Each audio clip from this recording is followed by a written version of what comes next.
past few years, we have seen the massive change over the country with growing demands for better quality of life for all people in Vietnam, including healthcare, education, public security and transportation. We've seen actually an emerging mega trend happen globally that impacts Vietnam also, and that's the ageing population, of course, the growing population around the world, climate change, all these type of things, and they're impacting the way we live our lives, and certainly they present us with many challenges, and ICT has a key role to play in addressing those key challenges. Nowadays in Vietnam, 70% of the people are living in rural areas and they see the needs for basic social services.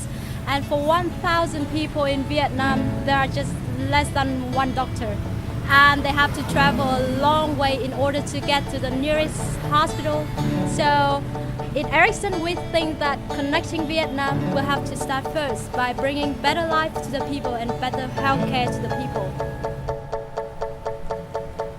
Ericsson started the network society concept by connecting the healthcare industry, and now we are partners with Ministry of Health and Trang An Hospital in trialing the Ericsson mobile health initiatives. And in that, we're gonna test how ICT can help improve lives in Vietnam. Cô bị tiểu đường, huyết áp cao 12 năm nay rồi. Thế hàng tháng vào một ngày nhất định là cô buổi sáng là 7 giờ cô phải đi đến bệnh viện để xét nghiệm máu.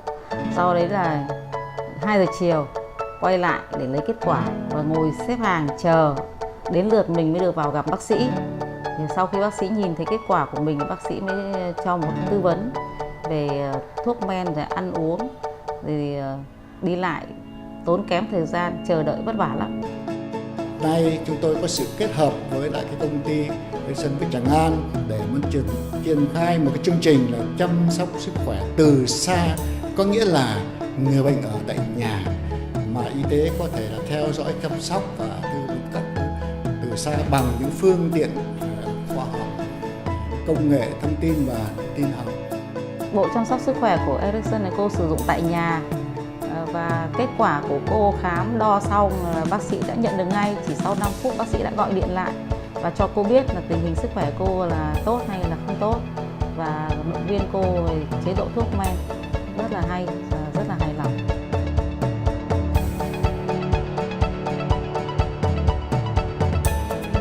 Đặc biệt là Việt Nam thì cái thứ nhất là sẽ giúp cho người dân ở cái nơi xa khỏi những bệnh viện trung tâm có thể có những cái tư vấn về chăm sóc sức khỏe, có thể thông qua những thông tin từ tư vấn từ website, có thể thông qua gọi là tư vấn qua điện thoại, cũng có thể là thông qua vấn đề là đo cái huyết áp rồi là nhịp tim rồi các thông tin khác để cung cấp cho bác sĩ ở bệnh viện để kịp thời tư vấn, hay là vấn đề là hội chẩn và có thể là phẫu thuật từ xa. Thì đấy là những cái mà cái lợi ích rất là thiết thực. Cái ý thứ hai nữa là Việt Nam thì hiện nay là bệnh viện nói chung là đang có vấn đề quá tải bệnh viện, thì vấn đề này tôi nghĩ là một phần cũng sẽ giúp thêm cái việc giảm bớt cái quá tải bệnh viện, và đồng thời là giúp cho vấn đề chăm sóc sức khỏe người dân được tốt hơn. Sau khi thử nghiệm, nghiên cứu, tổng kết và đánh giá và thấy là phương pháp chăm sóc sức khỏe từ xa mà áp dụng tốt ở Việt Nam thì chúng ta có thể là nhân rộng cho cả nước, cho những đơn vị khác trong ngành để có thể là áp dụng.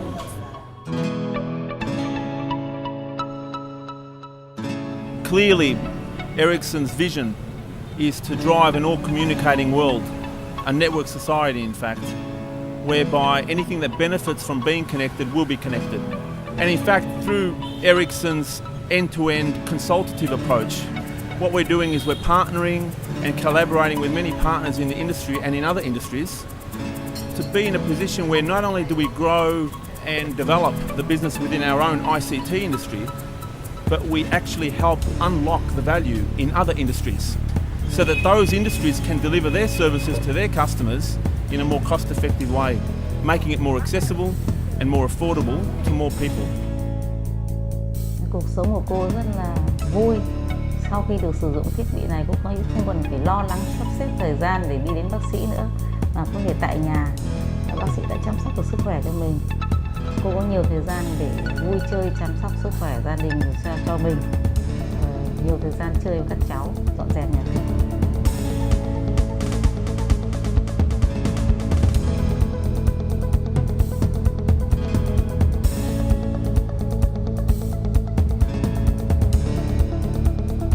Step by step, Ericsson is indeed connecting Vietnam.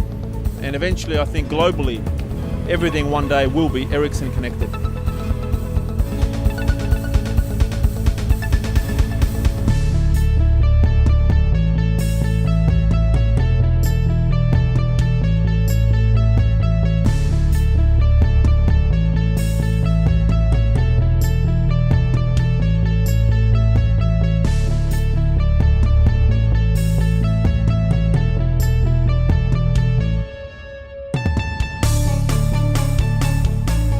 Khi tôi được kết nối, cuộc sống của tôi thay đổi. Khi mọi thứ được kết nối, việc chăm sóc sức khỏe được thay đổi. Theo tôi, một xã hội kết nối sẽ giúp cho việc chăm sóc sức khỏe người dân được tốt hơn. With everything connected, Our world changes.